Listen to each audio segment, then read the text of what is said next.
Okay, what is free capital? Well, the thing that prompted this question, among other things, was the thing that the people at the Privacy Academy were trying to get across to folks about crypto and privacy, or private, I guess, to be private. And so this is what I'm going to try to do, is to see how far I can get with one video. I mean, typically this is something, I mean, you can spend hours on this, and I have. But hopefully I can get this across in a fairly short time. And if not, I mean, I'm gonna call it quits when it looks like it's too much. So let's see what's going on. I mean, we get first, I mean, just you have to get the handle on capital. And in order to really get a handle on capital, you got to see what it's used for, and what it's all about. And then you can see what, when you know what capital is, you can see what free capital is. And so what we have to do is to look at the whole social arena, so to speak, and go over here. I'm not sure. There we go. Right. I'm not really good at this, but the whole society is constituted by three elements, essentially: the cultural uh, element, the rights, and the economy. And these are in turn, let me see here. The culture is comprised of the science and art and religion that you find around you, and the rights constitute the legislative, judicial, and executive of the rights. So that's that part. The other part is the economy, and the economy produces, distributes, and consumes. And this is done in order by or using land, labor, and capital. See, that's how we get to capital, is we have to go way back and recognize that all land, everything comes from the land. That it's just, you just think about it and you'll figure it out. It all comes from the land. Everything that you use can be traced back to the land in some way. And if it can't be traced back to the land, it can be traced to the labor of a man or a woman. Now, today we're getting all these robots in, and so that puts a new wrinkle in things, but still, you can go back. That robot had to be made somewhere. There was human involvement somewhere. I mean, yeah, maybe someday they're going to be able to make themselves, and heaven forbid. So the thing is that the capital is what is used in making things with labor. And what you're wanting to do with capital is that where does it come from? It comes from the money. And so you've got to have a way, and the money in an economy, this is where you come down to the thing of, I don't know. Well, I was gonna do money. If you go down and it comes from the, shoot, what was, I'm lost my track now. Yeah. Oh, there's what they call in the economy. You have to have what's called constancy, balance, and autonomy. This is the thing that makes everything copacetic. And constancy is in the money. You need a unit of measurement, and it's got to be a coin. I mean, this is practical stuff. I mean, if you haven't, just try to figure out what you could use instead of the gold and silver and copper and nickel and all that stuff. And good luck. There's a great deal of wisdom in using coins. And if you think you're smart enough or whatever to come up with something different, hey, have at it. Yeah, it's a chore. And so the constancy part in an economy is what we're looking at in the sense that the unit of measure, which is your money, has to remain the same. It has to be constant. You can't have, an inch is an inch, a mile is a mile, and if you measure something with it's 40 feet long and you convert it to meters, it's not any longer or any shorter than it was in whichever you measured it in. Didn't change. And this is the same thing that goes on with your money. If your money changes, how do you know what the value is if your unit of measure is changing? And that's called inflation. And that's what we've been having for over 100 and some years, ever since 1913 or thereabouts. And it's not the only factor that does inflation, but it's the primary one. I mean, everything else, it's a dog wagging his tail. And so what we've got to look at in this constancy and balance and autonomy is that the money is for economic activity in the private.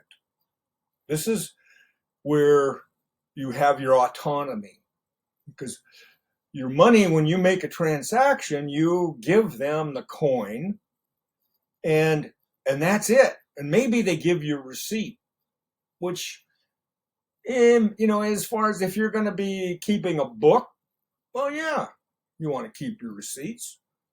But the other thing, of course, is that a receipt is the 10% of ownership. Possession is 90%. The 10% is the receipt. And so that's what receipts are good for, in the event that the sheriff shows up and wants to know how it is you've got so many whatevers out on the front porch. And you want to be able to show them receipts. So that's the thing about it. That's what money is used for. And money, like it says here, needs to become capital. Now that's the part that nobody really understands or knows today. I haven't seen. I had to figure this out on my own. And I got quite a bit of help in general, and as far as the wide background and everything. But it's still, I haven't really seen anybody that laid it out quite like you're going to hear. So capital, it turns out, is for economic activity in the public.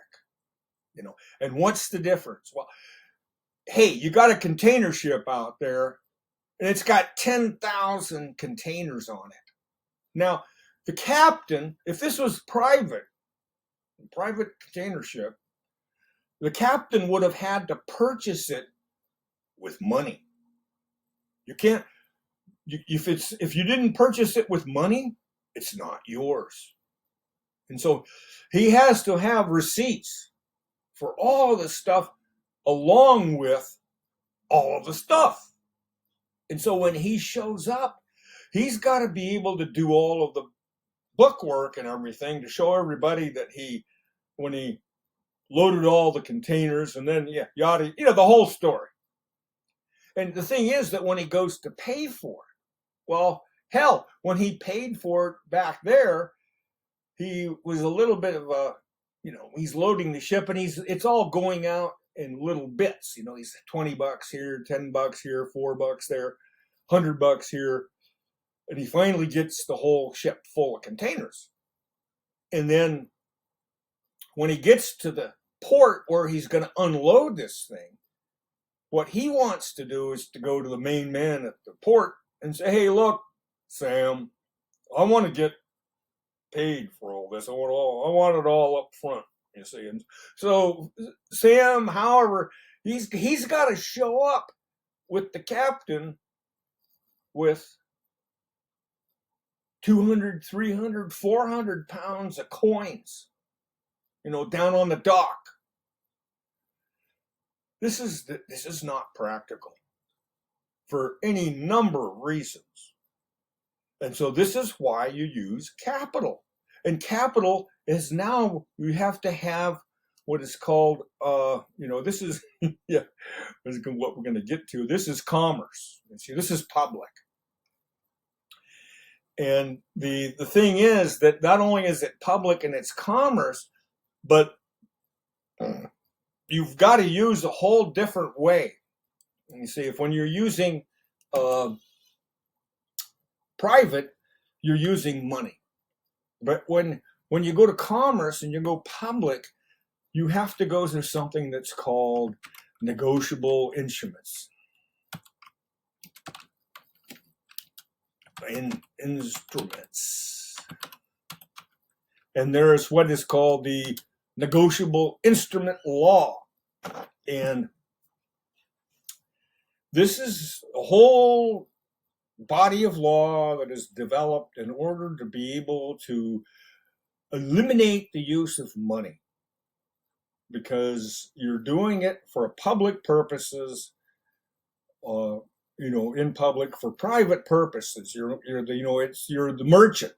The merchant is in commerce, and he puts this stuff all together, and he has a storefront, his business, and behind this storefront is commerce. And so, but when you get to the storefront, you're in private, and so you want to pay in money. You don't want to pay in negotiable instruments. What for?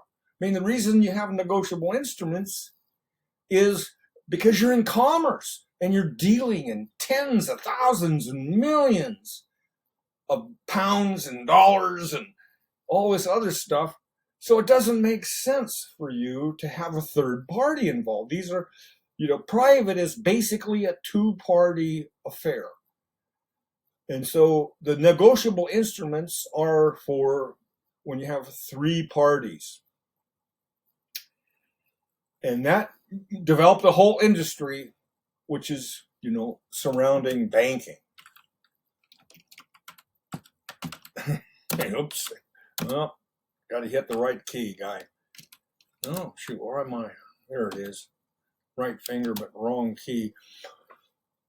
And that's the whole industry of banking is due to commerce. And so we still have, we've gotten to capital, but now we've got to come up with this thing about the free capital. Where does free capital come from? Because now, and so we have to go over the mechanics of how money becomes capital. And this is something that's not going on, because it's not until you look at the whole thing of the thing we were looking at before about constancy, balance, and autonomy. See, balance is where this is about money, because that's where money comes into play. When you're in an economy, the thing that you don't want to have happening is you don't want to have too much money in circulation, and nor do you want to have too little. Of course, if you have too little, you're going to have problems completing all of the transactions. People won't be able to buy and sell. So you always want to make sure that there is enough money available to allow all the transactions that need to take place in order for the economy to move. And so in a certain sense, you could say that money is the blood of the economy. It needs to move. It needs to flow. You do not want to stagnate coins.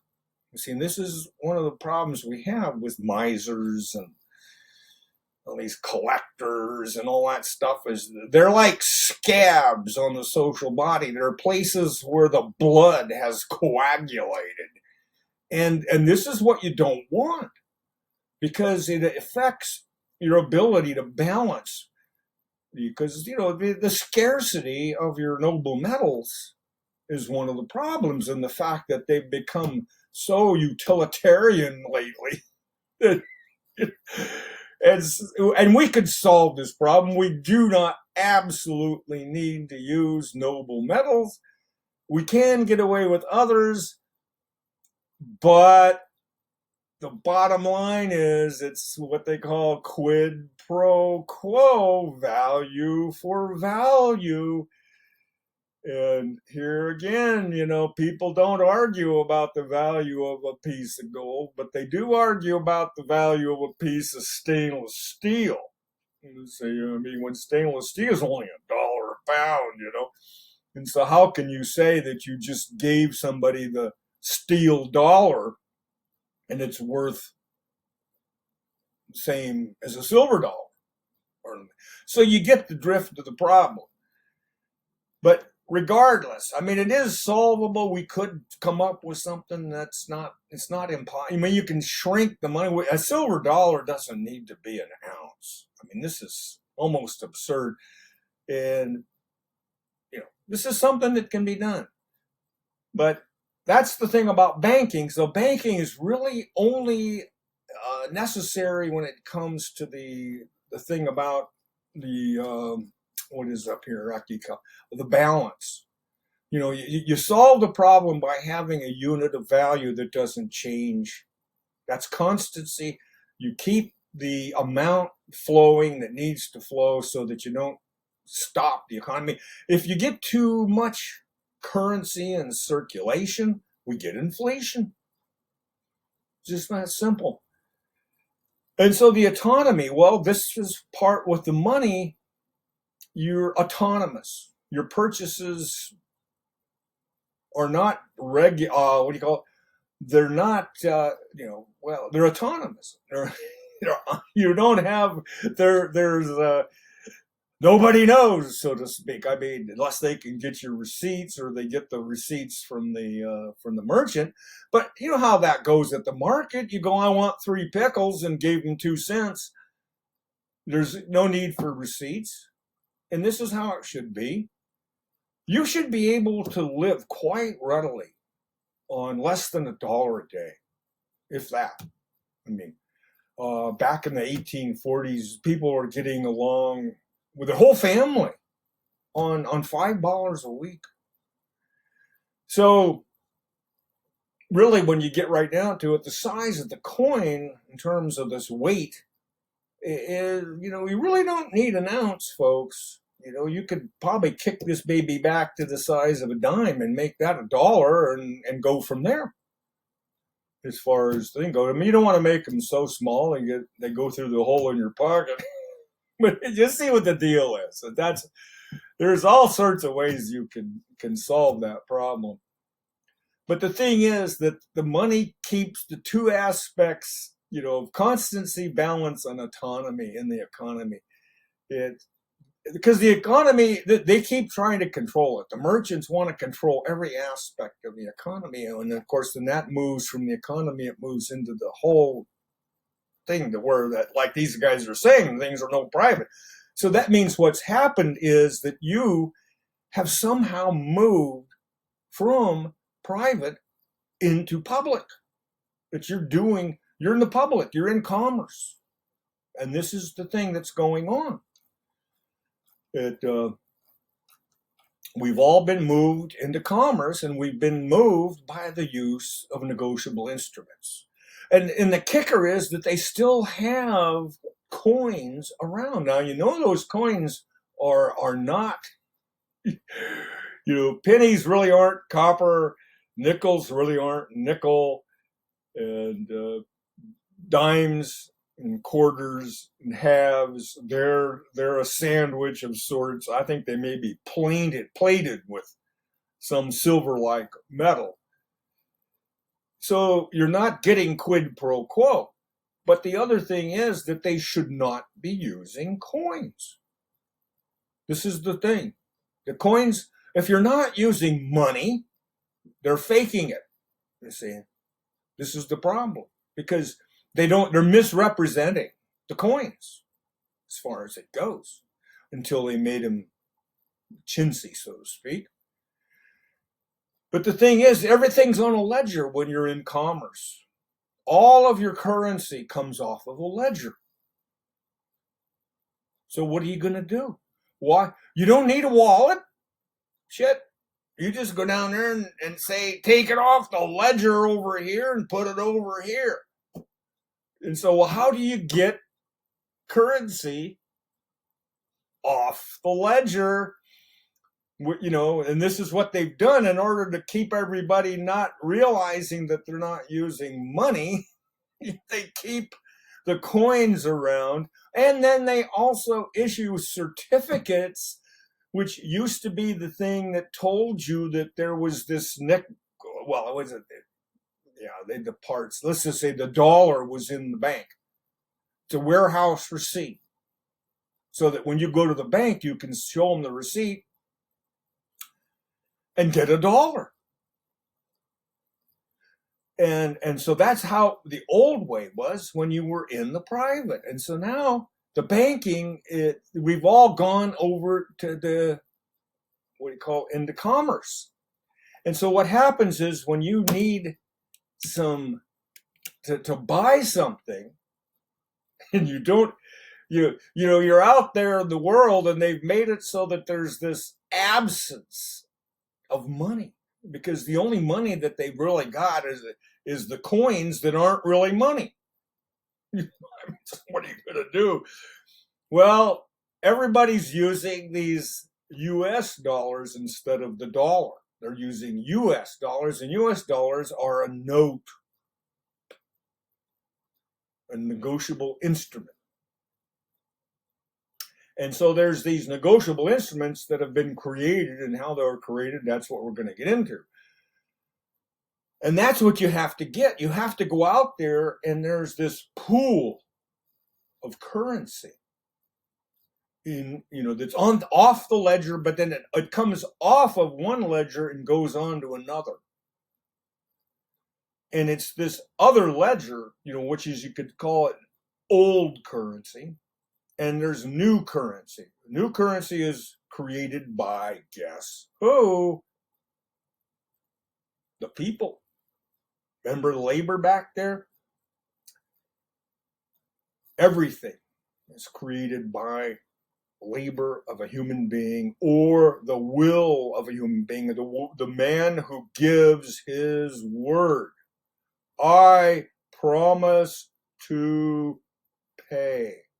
That's called credit. And you talk to Bob, and you want Bob to build something for you, and you tell Bob, I promise to pay you so many dollars when you build it. That's credit. And a man's word is as good as gold. And some people say a free man's word is gold. And which is to say, if you tell somebody you're going to pay him and you don't, you're obligated. You're not a free man anymore. You've screwed up. That's another inquiry. The thing is that we're talking about why money is gold now. And so what they do is, you're wanting to get old money, you've got to go out and do something for somebody, and they're going to give you this note, the thing called the Federal Reserve note, which they call cash, which is, how can it be cash? It's a Federal Reserve. It's a note. A note is, I promise to pay you umpteen hundred, whatever, on the 6th of Juvember. That's a note. And so you're going to get these Federal Reserve notes. Well, sheesh, So you've got to get these ones that are already out there. And so they've managed to get a bunch of them. And so that's how they pay you, with these old notes that they're increasing in these pools of notes on the one ledger are getting bigger and bigger and bigger, which means we have too much currency in circulation. We need to transform this currency into capital. But the problem is we're using capital instead of money. And so how do you get around that? And that is where we come in with the so-called loan. And it's really the reverse. Because what happens is you go to this third party, the one that's the bank or the finance company, or even the store. The store carries its own accounts and stuff. And the way that works is, one of the more blatant example of how it works is, let's say you want to buy an automobile. Because typically that's where you get the new money, is when people want to buy something, but they don't have enough Fed notes, they don't have enough old currency in their possession so that they can get the car. So what do? They go to the bank or the finance company and they say, hey, Bob, I'm going to buy this car. No, Bob says, no problem, we can help you out. We're going to loan you some currency. Of course, he says money, but he's really you're only getting currency. You're not getting any money. And so you write up the paper, and when you get the thing there where it says, $10,000 for the car and all that stuff, and they've got that at the bottom, it says, put your signature here. And you're going, wow, this is all right. And so boom, you put your signature on there and you give it to the guy, and he's the finance guy or the banker. And so what does he do? Oh, well, he takes your promissory note, which you're going to pay him $500 a month for 5 years. Well, do the math. If the car costs $10,000, more than likely the total value of this note is over $20,000. You see. And the thing is that you've agreed to keep paying old money, old cash, old currency for 5 years. But what happens when you give this guy these things? He goes to the Federal Reserve window or the Federal Reserve Bank, whichever one he's dealing with. He gives them this note and says, I want to change this into Federal Reserve notes. This is a negotiable instrument that's going to be changed into a monetized negotiable instrument, because they've convinced you that Federal Reserve notes are as good as money or the same as money.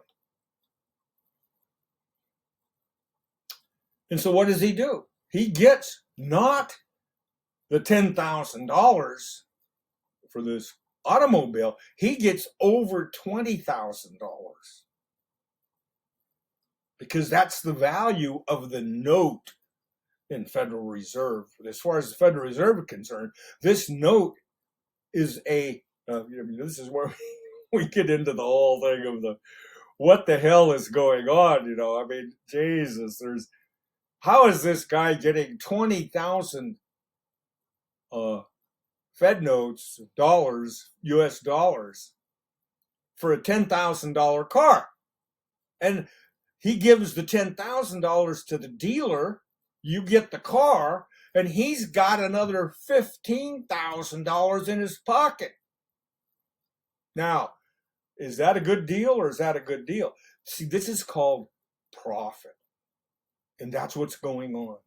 When you sign on to be you're in the United States and you sign up to be a U.S. citizen in the United States, you've just joined or gotten onto the crew of the SS America. And you're in a joint venture with the United States on the Sea of Commerce for the purpose of profit. That's what you're doing. And that's why it works this way, is that the United States and the finance guy are making a profit. you supposedly borrowed 10,000 US dollars. But really, in the actuality, is you loaned $10,000 in credit to the United States, essentially, is what it boils down to. And that's what goes on the ledger that you put forward. And then you're going to keep paying $500 a month on top of it. And you're paying this for the purpose of being able to get this car right away and not having to go out and scrounge for the old currency. And so instead, you get it right now. And that's the perk and Benny of being on the crow, is that you're able to get commodities and services that you would not otherwise possibly be able to afford. And the other advantage is that once you get rid of this so-called money, the coins, all you got to do is give them a number or wave this thing, and all these transactions, there's no hassle. You just get all these things. And of course, you're paying more. Every time you use your credit card, instead of the guy making $20,000, he's making, 10%, 20%, 30% of whatever it is you spend. He's making that much of a profit off of it. And the advantage of this is that what it does is makes these large pools of capital. People acquire or accumulate all this capital, which is somewhat similar to the misers accumulating all of the coins. Except the difference is that it causes inflation. And not only does it cause inflation, but it makes it possible to have all this capital available, you might say, on the market for not only the big business, but big government. And government can manipulate this whole thing in such a way with bonds and so on. They really don't need taxes. They can get it all with bonds. And if they don't get it with bonds, they have all of these big business people who are going to make their investments and so on in such a way, and they get their, when is that when the government subsidizes? The government subsidizes businesses in order to be able to manipulate the things and stuff to their advantage and again, more profit. You see. And so although you're on the good ship SS America for the purpose of profit on the sea of commerce, your profit usually isn't counted in Fed notes, because the input of Fed notes is much lower in this. You really ought to be a bank is what you ought to do. You can go get an OC-10 and make your application to the Fed and see whether or not they'll let you deal in Fed notes. That's how you do it as far as it goes. You can become a bank.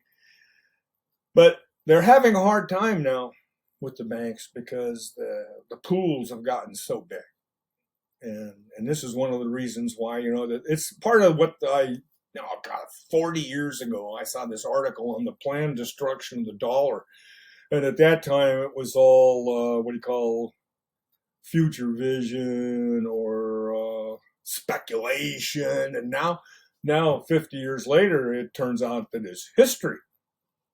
Because one of the final things was, to change the kind of currency into something other than Fed notes. And I'm not sure just what it is they're going to do. Other than what's going on, what these guys are talking about. But I'm sure that they've come up with a new shtick, and it would do you well to figure out what it is, because now that we figured this out, you can use this to your advantage, but it does require getting up to speed if you're wanting to do this. And it only takes 2 or 3 years and hours of study. But you can do it. It's certainly possible. So, I mean, just as a side note, one of the reasons that if you know what to do, you see, when you bought that car and you signed that thing, here's the part that they really don't tell you.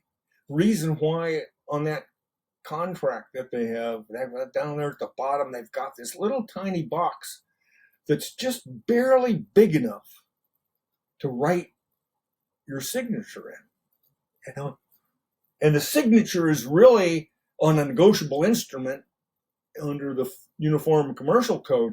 It's what's called an endorsement, and that's the signature is an endorsement, because that's what usually goes on the back of a check, which is a different kind of negotiable instrument. I mean, but it's still close enough. But that's what they call it on the back when you write your name, and you can write other things on there, say pay to the order of so and so and the other. Well, it turns out that you can do the same thing with any negotiable instrument. Doesn't matter what it is. All negotiable instruments are, in a sense, when you get right down to it, they're all cash. And so you can take your, and for instance, your car purchase, when instead of, what you would have to do is take and get what they call an allonge, which is a supplementary piece of paper that you attach to the negotiable instrument and some, staple it or whatever.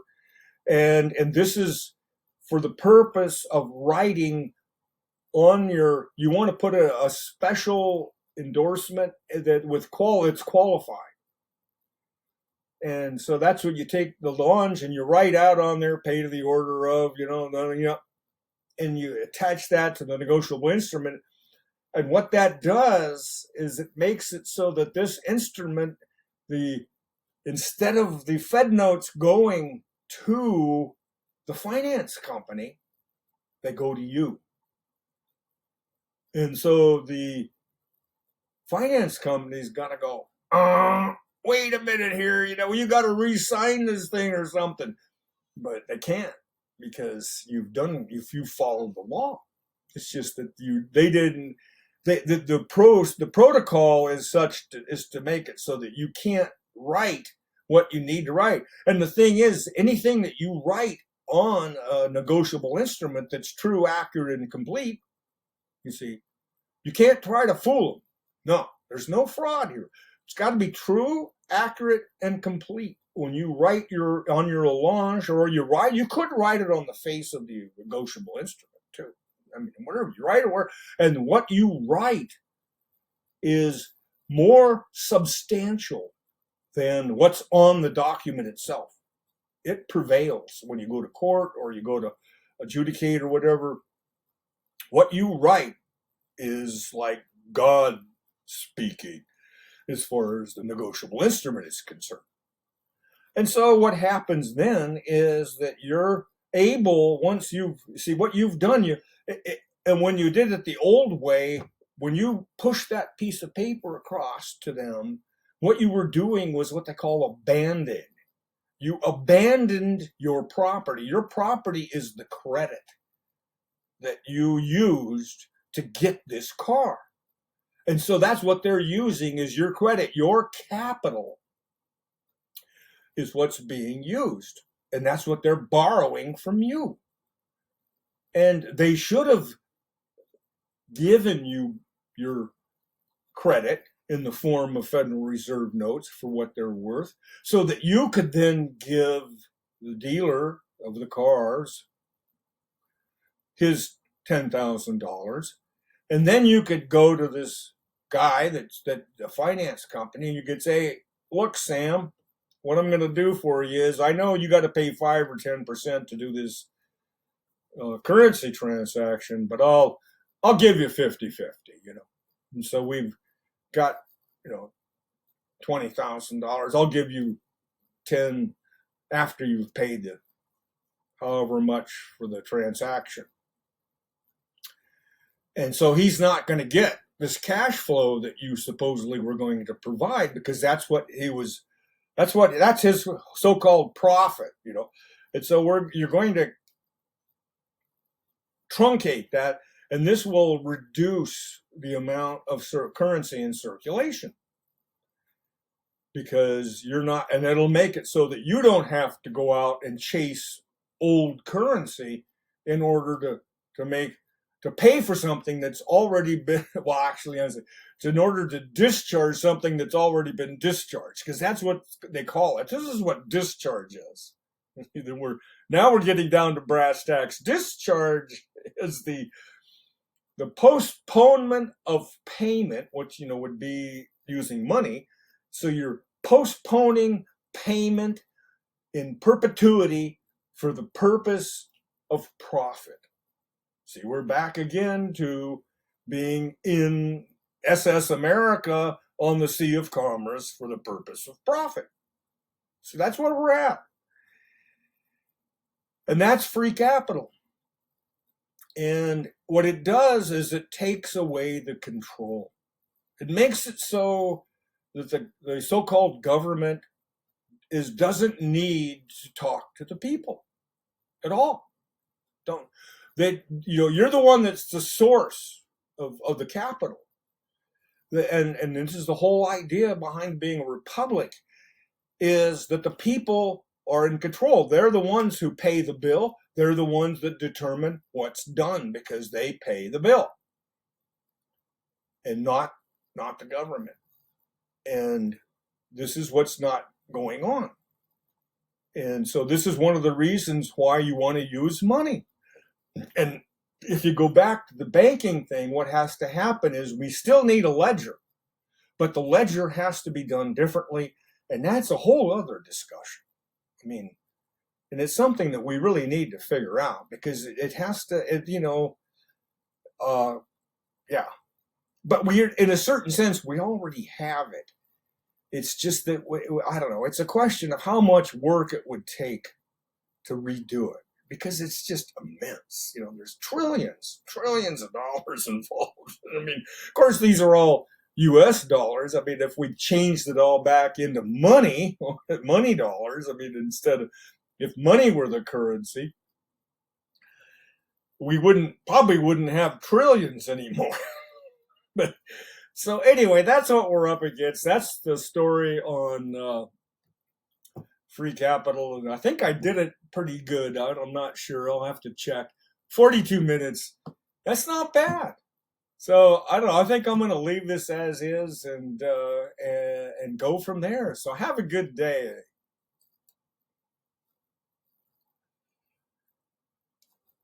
I don't know. It didn't.